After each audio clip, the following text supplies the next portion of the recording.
Okay.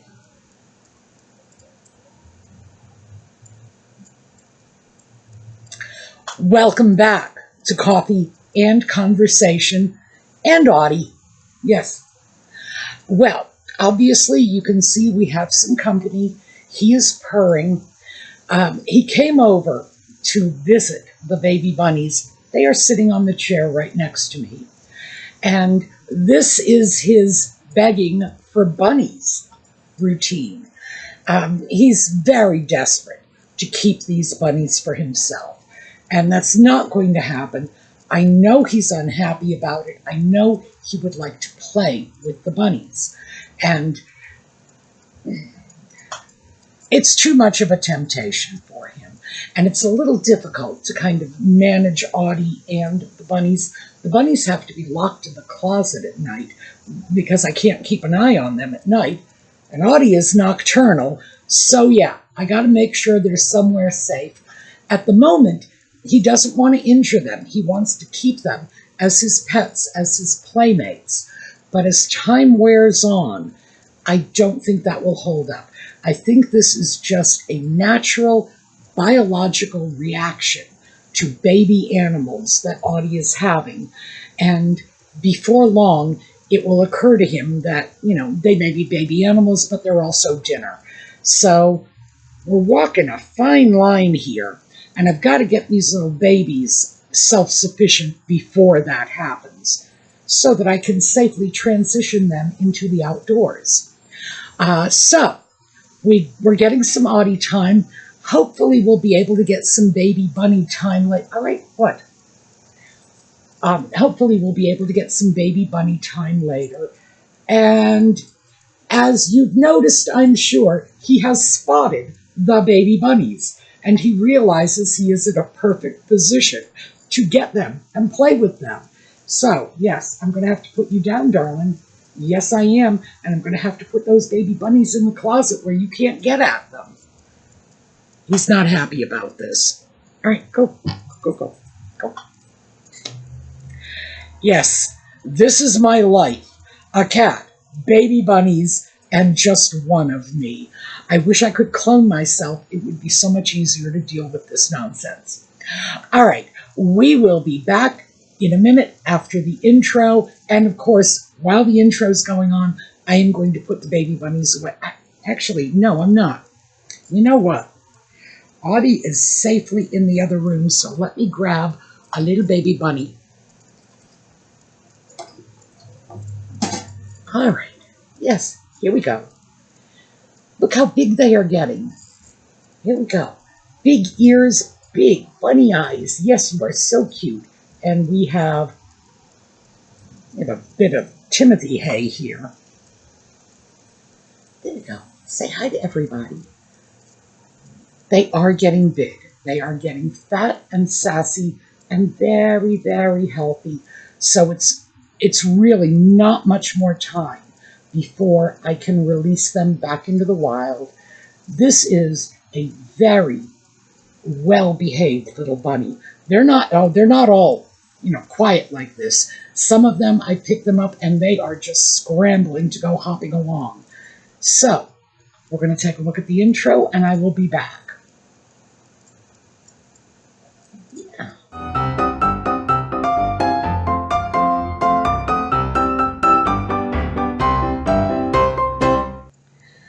So Audie has gone off to find a nice place to take a nap because I threw an apron over the baby bunny cage. And as far as Audie's concerned, out of sight, out of mind, he got bored and left. Good plan. So I wanted to talk to you today about scarves. And there is a reason for this. Not just, I love scarves. I do have a lot of scarves. And there's a method to the madness. I keep scarves because they are the real workhorses of my wardrobe. Most of the clothing I have is solid colors. I like dealing with solids. I'm not so crazy about prints. I have a couple of prints, but it's a scant handful. And certainly I would say less than 5% of the actual clothing, other than scarves, in my wardrobe are printed, patterned in some way. But with nothing but solids in my wardrobe, it can get rather dull. And it's the scarves that give me an opportunity to throw some liveliness into my wardrobe and to combine things that might not otherwise work. Well, given the fact that most of my wardrobe is pretty much neutral, they don't spit at each other, but they're not very exciting color combinations. So let me start with, this is what I wore out today. I was going to physical therapy in the morning, and from there to a grocery store, and from there back home. So I started off, it was about 50 degrees when I left the house, and knowing that I was going to a grocery store and they are about 10 degrees cooler than the ambient temperature, just because, boy, they love their air conditioning in supermarkets. I knew that by the time I got into the grocery store, it was probably going to be 40 degrees. For my friends overseas, that's 4. So yeah, sweater weather in that grocery store. So, knowing also that by the time I got out of the grocery store, it was going to be 80 degrees. This is a linen t-shirt. Very lightweight, very breathable, very cool, not at all suitable for a 40-degree chilly grocery store. So, sweater has to come out. And this is the first time going into the autumn season that I'm pulling out sweaters, because it's still summer. It's just that around here, summer is, well, anybody's guess what the summer weather is going to be like around here. But we are starting to move into autumn. And we end up with huge fluctuations in temperature. 50 this morning, 80 this afternoon.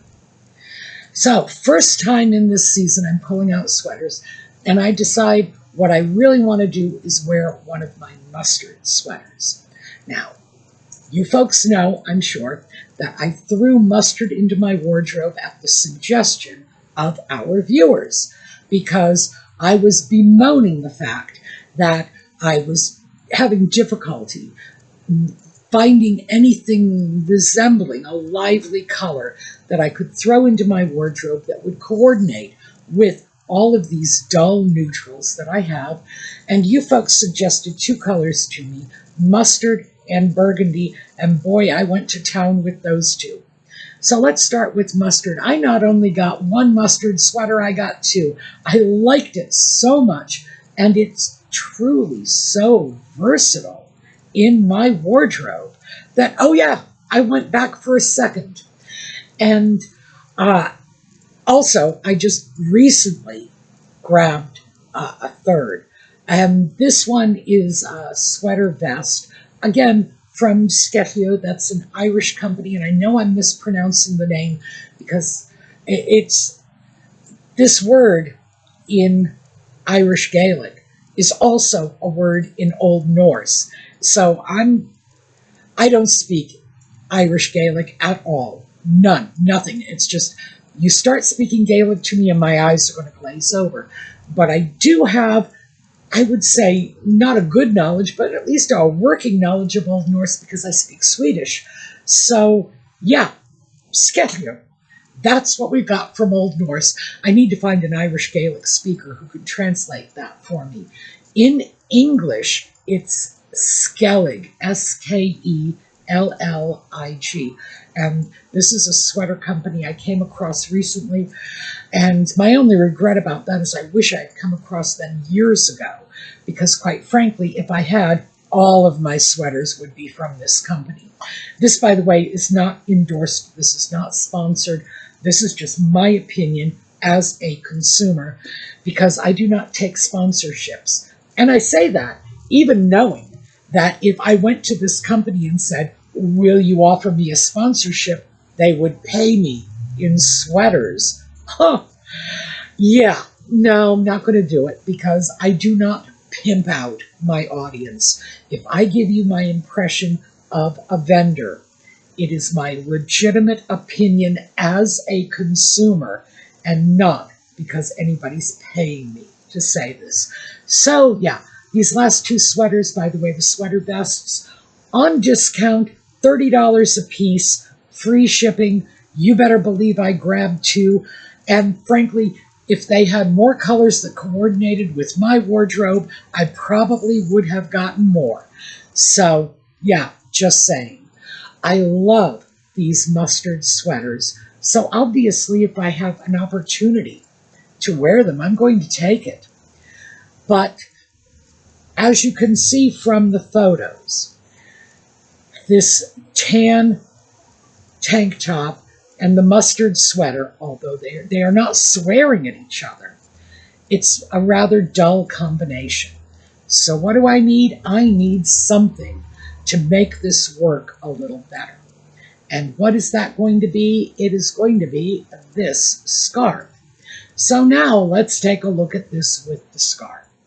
And as you can see, suddenly it's much livelier. It's a much more interesting color combination.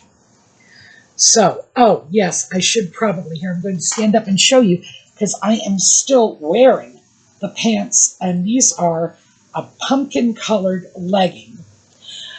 Because I was going to physical therapy, so yeah, leggings. So I needed something that would make all of the pieces work together. And I have a scarf that does so, because we have the colors that will coordinate with the tan and the mustard, and we've got plenty of this nice rusty orange for the pumpkin leggings. Yeah, that's what I do with scarves in my wardrobe. It lets me combine things I simply couldn't combine otherwise, or in the case of my bland neutral wardrobe, it gives me an opportunity to punch things up a bit. So let's take a look at another, and these are real combinations. This is stuff from my own wardrobe. Let's take a look at another one. We have a blue linen tank top, because I do love my linen tank tops, and a rather dull, this color is called parsnip, rather dull parsnip colored sweater. Are they spitting at each other? No, but it's dull. You look at that and you think, well, I'm not quite sure why she chose to put these together. But then let's add a scarf. We add the scarf, and the scarf is picking up the light blue of the tank top. It's picking up that sort of neutral parsnip color of the sweater. And it's giving me a number of choices for what kind of bottom I want to wear with it.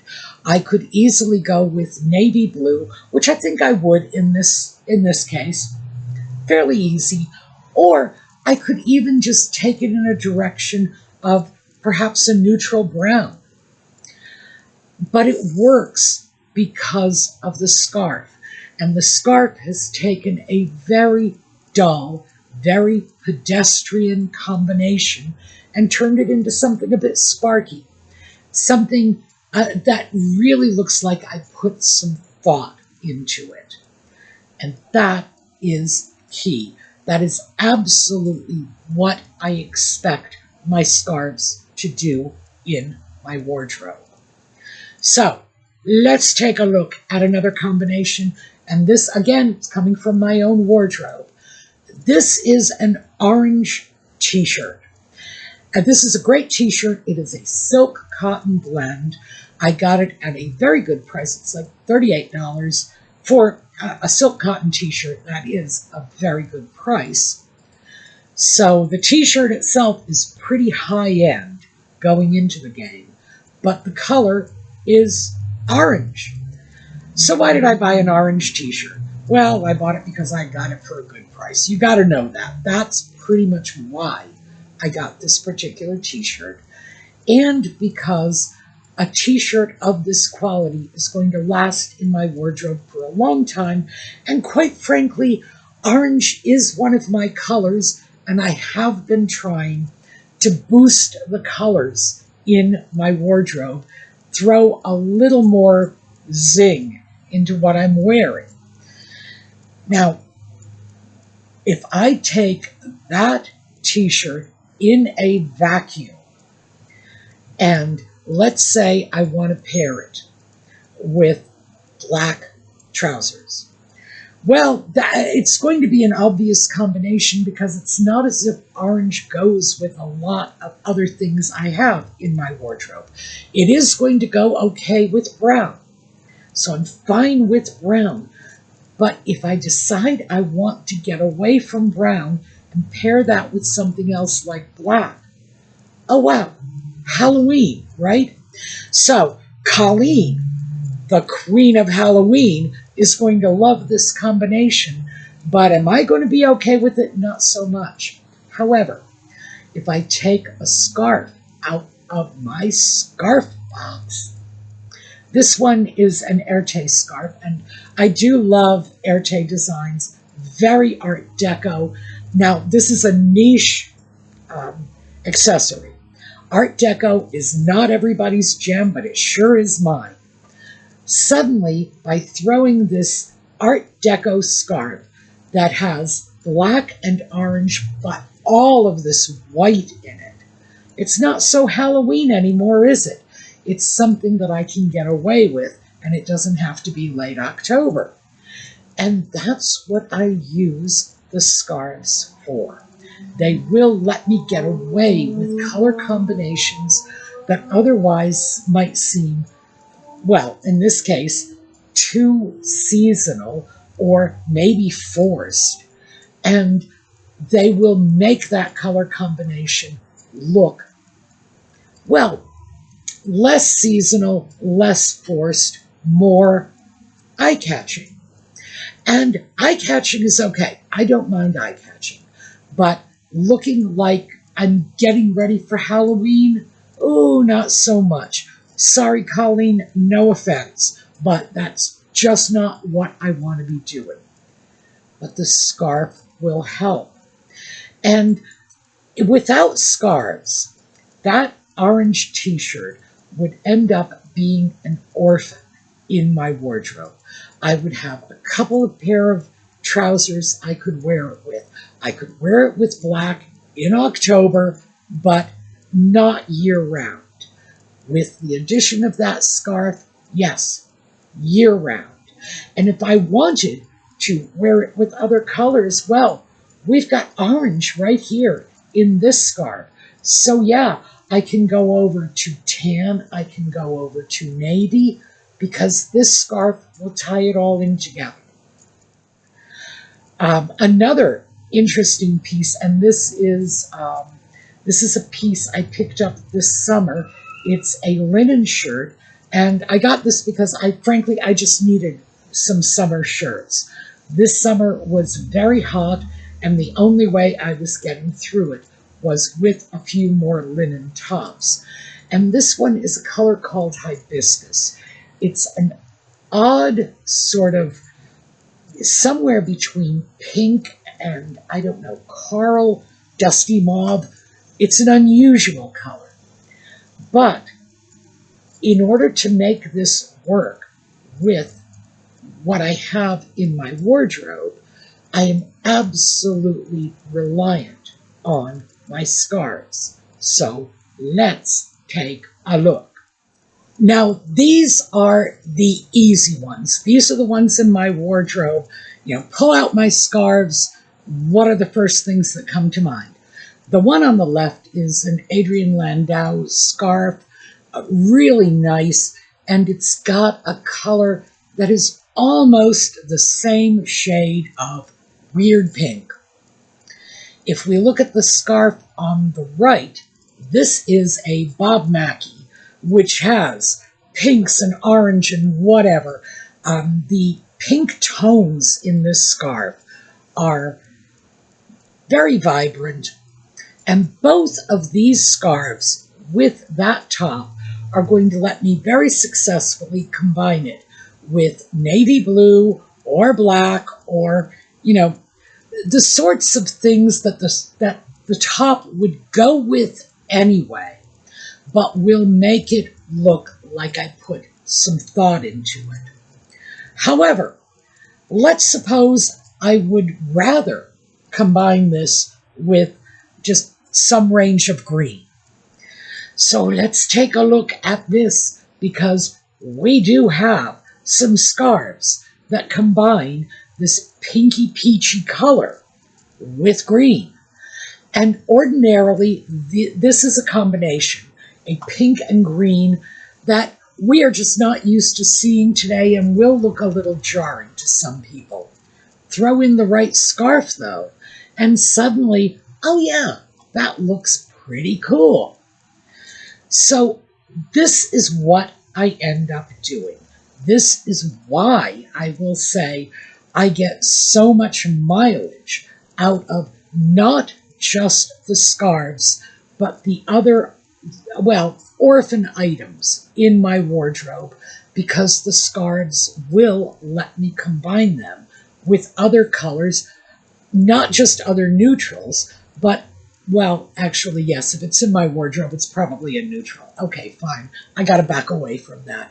Yes, it will let me combine it with colors that you wouldn't ordinarily imagine would go together.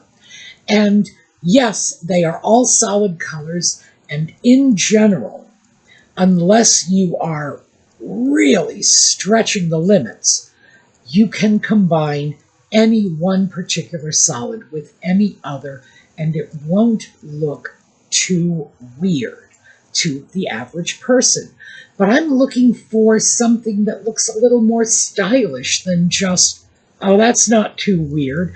I would rather somebody say, gee, doesn't that look nice? Instead of looking at it and saying, well, she doesn't look like she was dressed by a clown college graduate today.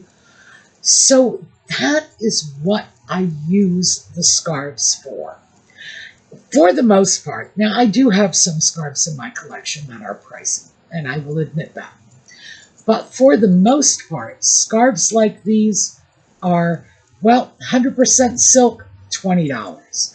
They are, yes, they are luxury purchases, but is it the sort of thing that's going to break the bank if I decide to get one this month? No. And do I have too many? Well, yeah, okay, fine. Yes. How many scarves does anyone really need? Whatever that number is, I've probably exceeded it. But the scarves in my closet are my most used items. Now, not every single scarf, I'm speaking generally. I do not walk out the door without a scarf. I have become so reliant on these little buggers to punch up my wardrobe, to, let's go back to Edith Head, because she is my fashion guru, to create that long vertical line that is so very slimming. It's kind of an Isadora Duncan thing, How many long scarves can I throw over my body to create the vertical lines? And again, Edith Head. I am very, very dependent on them.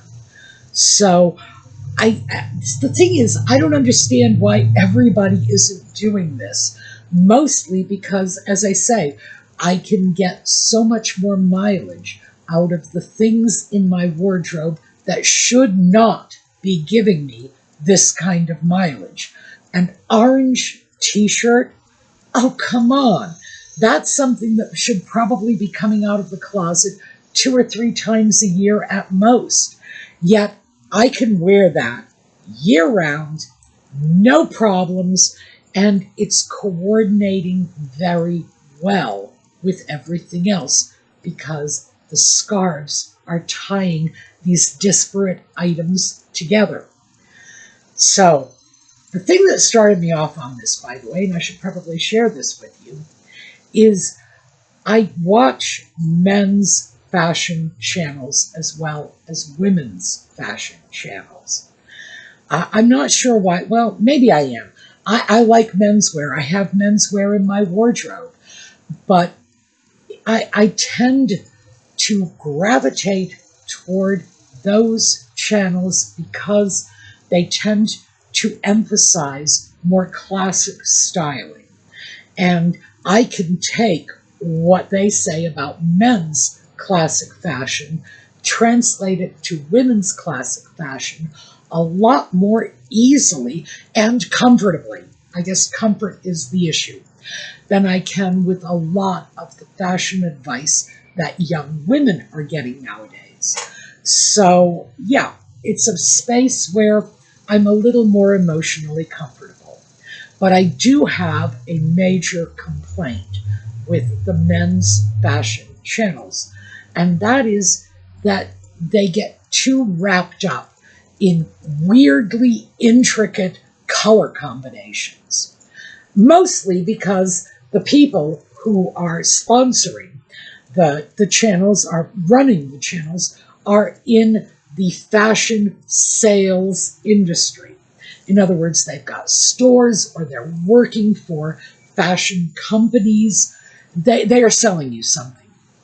And if they are selling you something, they are going to do everything in their power to get you to buy as much of it as possible, including things like, oh, you can combine this tie with this jacket. Why? Because they want to sell you both. And they want to sell you as many of both as they can. And what they will do, and we are going to pick on this scarf, simply because I have it here. What they will do is they will tell you there are more than 3 colors here. And there are. To be fair, there are. Although when you look at this, you are seeing the navy blue, you are seeing the this sort of golden yellow, which goes so well with that mustard yellow, which is why I wore this scarf with the mustard sweater, and you're seeing orange. Again, why I wore it with these pumpkin-colored leggings. That's why I chose this particular scarf. But also, there is a hint of sage green in here. There is like a silvery gray, which might in fact just be more of that sage green. There are other colors that you do not see unless you are right up close to it and have very good lighting. And they will tell you you can pick those colors out and coordinate them. So you get something like this in, say, a man's tie, because it's not likely you would find all of these colors in a suit jacket, although you might. And they will tell you, oh, you can coordinate it with sage green. No, you can't. No, come on. If you have to get so close to somebody, you know, you really ought to be offering to buy them dinner in order to identify any particular color in something they are wearing. No, that's not a plan. With something like this, you have basically 3 colors you can use. Navy, that sort of golden mustardy yellow, and the orange. When you get beyond that to those minor accent colors that you cannot even identify without getting your nose right up to the scarf, no, you should not pick that color out and say, oh, yes, well, I will go out and buy a tie in that color. Why, they want to sell you a tie, and they want to sell you as many ties as they possibly can. So they are going to tell you you can coordinate with every single color you will find here. No, it can't be done. Because, first of all, as I say, you step 2 feet away and you don't see the colors at all. You step 3 feet away, and even things like the orange and the gold are starting to blend in together. It's because it's what our eyes do. It's just basic ocular science. The other factor in this, and this is one that men have no control over, but one of the reasons men have such a bad reputation for poor color choices is because men do not have the same ability women have to differentiate colors. It's not just that, a man won't know the difference between dusty rose and mauve, because frankly, a lot of women won't know the difference either. It's because their eyes physically can't detect that difference. Men have a higher propensity for color blindness than women. Most women, not all, but most women can go through the standard color differentiation testing, the Ishihara test, basically, and go through pretty much the whole thing. Or if not, they'll get up to within 10% of the end, and the final colors are the most difficult to differentiate. You get right up there. Whereas most men can't even come close to that. And when I say most men, I'm throwing fighter pilots with perfect eyesight into the category, because it's not about whether or not your vision is 20/20. It's about whether or not your eyes can perceive the color differences. Women do this better than men. And again, I'm speaking about the global population, so this is a generality. Can you find colorblind women? Yes, you certainly can. Are you going to find more colorblind men? Absolutely. Can you find men who can complete that Ishihara test? Possibly. I don't know that you actually can, but I'm going to leave that open, because certainly some men can go very far down the line before eventually their ability to perceive color differences fails them. But with men and their ability to perceive subtle differences in shades, no, it's just not there. So I get very annoyed when people are pushing this on men, knowing that men biologically just don't have what it takes to do this. They can't have babies either, and that's certainly not their fault. We don't hold that against them.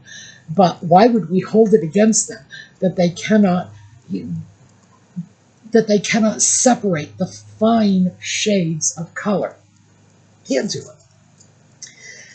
Beyond that, choosing your color palette, especially if you are going to take it from an article of clothing, which many people do. I want to wear this scarf, so I am going to look at the colors that this scarf will allow me to wear. You start with the primary color. In this case, it's navy blue. I think we can all agree on that. And then we go to our secondary colors. And again, it's the orange and the gold. Beyond that, are we going to the minor accent colors? No. In general, that is a bad idea. Now, with other designs or other patterns, for example, color blocking, you might have a wide variety of shades, and most of them have a fairly equal representation, and in which case you probably have a great range of color choices. But in general, that's not the way most prints and patterns work. Most prints and patterns will have one dominant color, possibly two dominant colors. It'll have one, possibly two secondary colors, and everything else is a color that's getting lost in the shuffle as you step back to a reasonable social distance. So those are not the colors you're going to choose. So just in terms of menswear advice, that is one of the worst things, because I have seen these menswear gurus saying, yes, well, I chose to pick up the slight shade of Lord only knows what in this tweed jacket. It's like, I'm sorry, if you look at it with a magnifying glass, you might be able to tell that some of those threads are maroon. But as soon as you step a foot back, not even that 3 foot of social distance, 1 foot, you can no longer differentiate one individual thread in a tweed. It's the overall, rust or tan color that comes across. And anything else is ridiculous. So yes, and I will see men saying, yes, I'm picking up this little color, and it's like, yeah, you look like a clown. You really need not to do this. But again, they're not wearing these colors on the streets. They're wearing them on YouTube videos in order to encourage you to buy too many neckties because you think you're going to be able to wear them with that one tweed jacket. So you always have to be mindful of where a fashion advisor is coming from when they give you advice. And I would say stick with people like Edith Head. And the reason I say that is because Edith Head wasn't trying to sell us anything. Edith Head was giving us nothing but fashion advice that was valuable 70 years ago. It's valuable today. So yeah, if you're looking to pair oddball colors, grab yourself a scarf. All you need to do is get a scarf that picks up one of the oddball colors you want to match in your wardrobe and maybe another color you'd like to match it with. And it's a lot easier than you think. Most of my scarves, even though many of them are very expensive, most of them are pieces like, I picked this up on Amazon for $20. I picked up about half of my scarves for under $30, well under $30. And they are great. They are good quality. Most of them are vintage. I picked them up on the secondary market. I also get plenty from places like Amazon or Walmart or whoever else is selling scarves. But I will do it in a wide variety of colors, including colors that might not be present in my wardrobe at the moment. But who knows what kind of a great deal I am going to come across on the world's cutest top in a weirdo color a month from now, a year from now. And I'm going to have the scarf that's going to make it work. So that is what I wanted to share with you today, because that was something that came to my mind, and because it is just practical information from how I can make a very bland, very dull, very neutral wardrobe work with a little bit of punch, a little bit of pizzazz. Just make it somehow stand out from that old, neutral grandma look I would otherwise have. So, we are going to take a look at a slideshow on the way out. Thank you so much for being with me today, and I will see you tomorrow. So in the meantime, have a terrific day.